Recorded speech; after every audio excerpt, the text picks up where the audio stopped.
বাংলাদেশ জামায়াত ইসলামীর ছাত্র সংগঠন ইসলামী ছাত্র শিবির এবং বাংলাদেশ জাতীয়তাবাদী দল বিএনপি তাদের অঙ্গ সংগঠন জাতীয়তাবাদী ছাত্র দল। তো ছাত্র দল এবং ছাত্র শিবির তারা এখন পরস্পর বিরোধী, একেবারে মুখোমুখি। যে কোনো সময় সংঘাত এবং সংঘর্ষ মোটামুটি অনিবার্য এবং ধ্বংসাত্মক পর্যায়ে চলে যেতে পারে। ইতিমধ্যে বাংলাদেশের বিভিন্ন এলাকাতে ছাত্রদল এবং ছাত্র শিবিরের মধ্যে কিছু টেস্ট ম্যাচ অনুষ্ঠিত হয়েছে এবং সেখানে ছাত্র শিবিরের যে সফলতা এবং ছাত্রদলের যে সফলতা এই ম্যাচগুলোতে এটা বিশ্লেষণ করার জন্য বিএনপির পক্ষ থেকে বা শিবিরের যে মূল দল জামায়াত ইসলামীর পক্ষ থেকে কি করা হয়েছে বা হচ্ছে আমি এটা বলতে পারবো না। তবে একটা জিনিস আমি জানি, সেটা হলো যে ইসলামী ছাত্র শিবির এরশাদের জমানাতে প্রায় সব বিশ্ববিদ্যালয়গুলোতেই তারা নিগৃহীত হয়েছে, অপমানিত হয়েছে। ছাত্রদল দ্বারা হয়েছে, ছাত্রলীগ দ্বারা হয়েছে, আর বাম ঘরানার সংগঠন দ্বারা হয়েছে। এরশাদের জমানাতে চট্টগ্রাম এবং রাজশাহী এই দুই বিশ্ববিদ্যালয় তাদের আধিপত্য ছিল। রাজশাহী কলেজে আধিপত্য ছিল, আর এলাকা ভিত্তিক রাজনীতিতে সাতক্ষীরা এবং চাঁপাইনবাবগঞ্জ এই দুই এলাকাতে তাদের বেশ আধিপত্য ছিল। কিন্তু জাতীয়ভাবে তারা ঢাকা বিশ্ববিদ্যালয় কিংবা অন্য বড় বড় বিশ্ববিদ্যালয়গুলোতে নিজেদের যে অবস্থান এটা কখনোই তারা জানান দিতে চায়নি।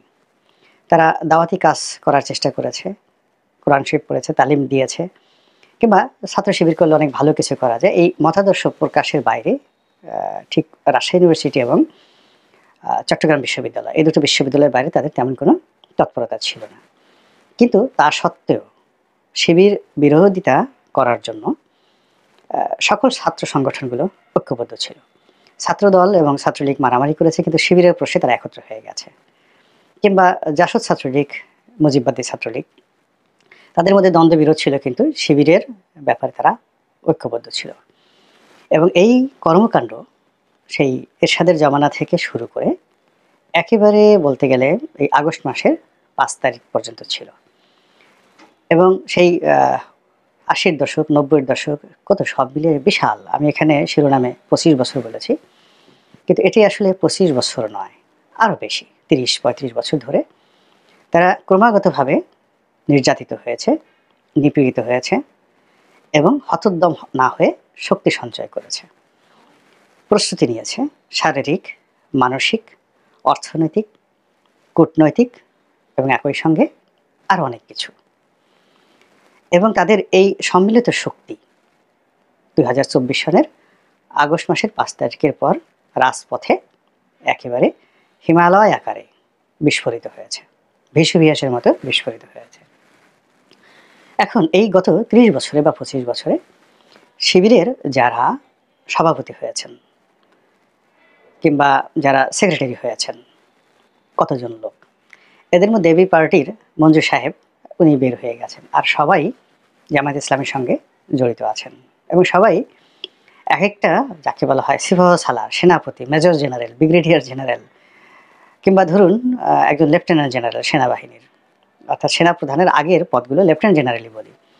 তো একজন লেফটেন্যান্ট জেনারেলের যে ধরনের যুদ্ধবিদ্যা থাকে, তারপরে সাহস থাকে, শক্তি থাকে, সফলতা থাকে, তো তেমনি বাংলাদেশের সকল প্রতিকূল পরিবেশের মধ্যে রাজনীতি করে 30 বছর টিকে থাকা একটি সংগঠন বা 25 বছর টিকে থাকা একটি সংগঠন যে যোগ্যতা অর্জন করেছে, তার সিপাহ সালারগুলো তাদেরকে রিটায়ারমেন্টে পাঠিয়ে দেওয়া হয়নি আওয়ামী লীগের মতো বা ছাত্রদলের মতো। অর্থাৎ গত 30 বছর বা 25 বছরে যারা ছাত্রলীগের প্রেসিডেন্ট সেক্রেটারি ছিলেন, এরা বেশিরভাগই ডিরিল্ড, ছাত্রলীগের সঙ্গে নেই।